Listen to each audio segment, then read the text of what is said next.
ఇస్తున్నా. తమ్ముళ్ళు,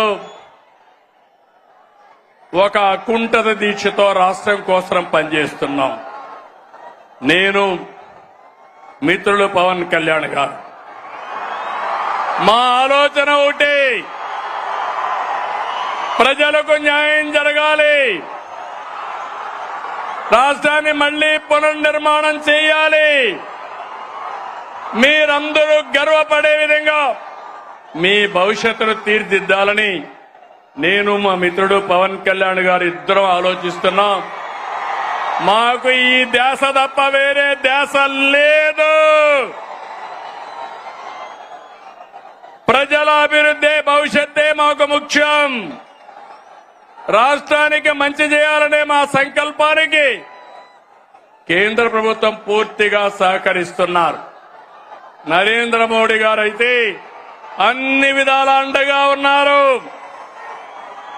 వారికి సభాముఖంగా కరువు సీమ, కరువు జిల్లా అనంతపూర్ నుంచి కృతజ్ఞతలు తెలియజేస్తున్నాను. మీరు కూడా తెలియజేయండి. ఎవరైనా ఒక మంచి పని చేస్తే, ఎవరైనా మన కోసం సహాయం చేస్తే మనం కూడా వాళ్ళకి ధన్యవాదాలు, కృతజ్ఞత తెలియజేయాల్సిన అవసరం ఉంది. అయితే తమ్ముళ్ళు, ఈ సభ ద్వారా 3 పార్టీల కార్యకర్తలకు, నాయకులకి ఒకే మాట చెప్తున్నా.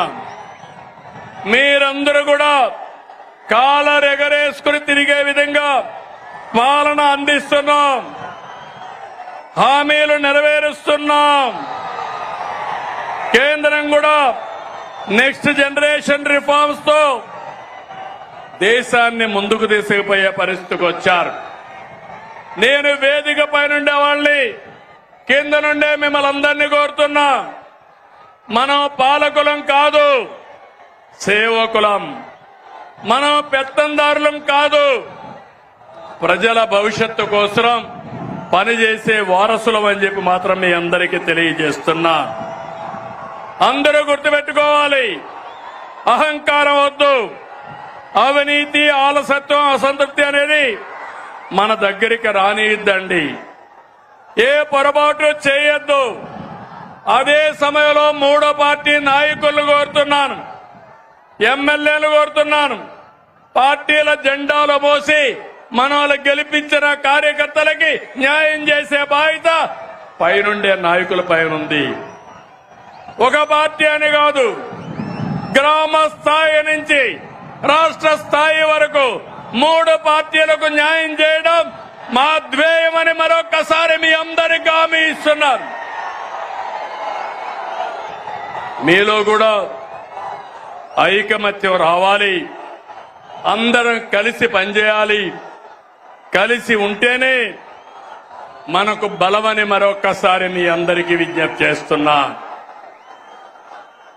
నా కోరిక ఒకటి, రాష్ట్రంలో హెల్తీ, వెల్తీ, హ్యాపీ సొసైటీ, అందరికీ ఆదాయం రావాలి, ఆరోగ్యంగా ఉండాలి, ఆనందంగా ఉండాలి.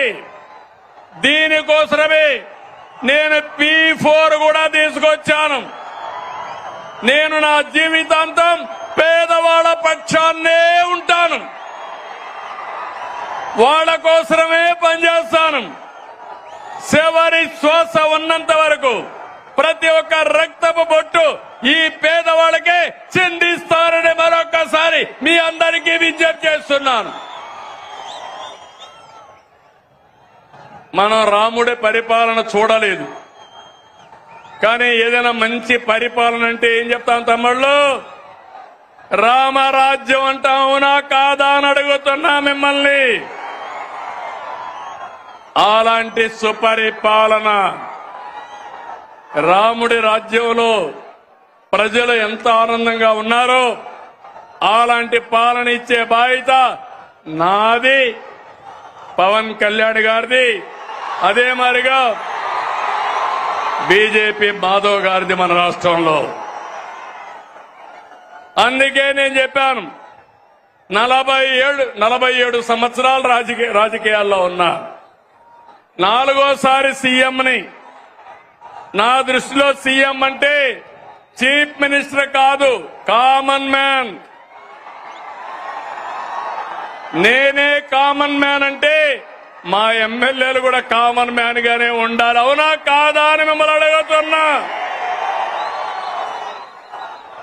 దర్జాలు పనికిరావు, ఆర్భాటాలు పనికిరావు. పెద్ద ఎత్తున ఎక్కడికక్కడ ఇష్ట ప్రకారం చేయడం కాదు.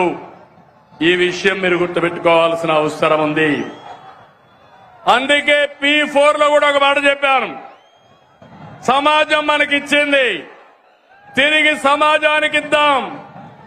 అందుకే P4 లో భాగస్వాములు కమ్మని కోరా. ఈ రోజు ఒక్క విషయం మీరు గుర్తుపెట్టుకోవాలి. నాకు అనుభవం ఉంది, విజన్ ఉంది, నాలెడ్జ్ ఉంది, టెక్నాలజీ వచ్చింది. పేదవాళ్ల జీవితాలను మారుస్తాం. ఎందుకంటే ఒక పక్క ఎన్డీఏ నేతలైనటువంటి పవన్ కళ్యాణ్ గారు గాని, మాధవ్ గారు గాని ఒక కమిట్మెంట్ తో ముందుకు పోతున్నాం. అందుకే ఇప్పటికే నేను ఎంపీలు, ఎమ్మెల్యేలు, ఎమ్మెల్సీలతో మాట్లాడుతున్నా, ఐఏఎస్, ఐపీఎస్, ఐఎఫ్ఎస్ తో మాట్లాడుతున్నా, పార్టీ లీడర్స్ తో మాట్లాడుతున్నా. పవన్ కళ్యాణ్ గారు జనసేన పార్టీలో మాట్లాడుతున్నారు. బీజేపీ నాయకులు మాధవ్ గారు వాళ్ళ నాయకులతో మాట్లాడుతున్నారు.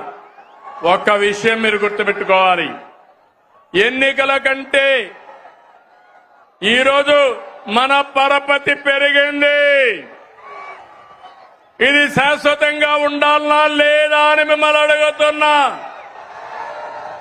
ఒక ఎమ్మెల్యే తప్పు చేసిన, ఒక కార్యకర్త తప్పు చేసిన, ఒక అధికారి తప్పు చేసిన అది గవర్నమెంట్ కే చెడ్డ పేరు వస్తుంది. అవునా కాదా తమ్ముళ్ళు అని అడుగుతున్నా. అందుకని నేను అన్ని ఆలోచించి ఎప్పటికప్పుడు అందరినీ మోటివేట్ చేస్తున్నా, అందరికీ చెప్తున్నా, అందరినీ సిద్ధం చేస్తున్నా, అందరికీ విజ్ఞప్తి కూడా చేస్తున్నా.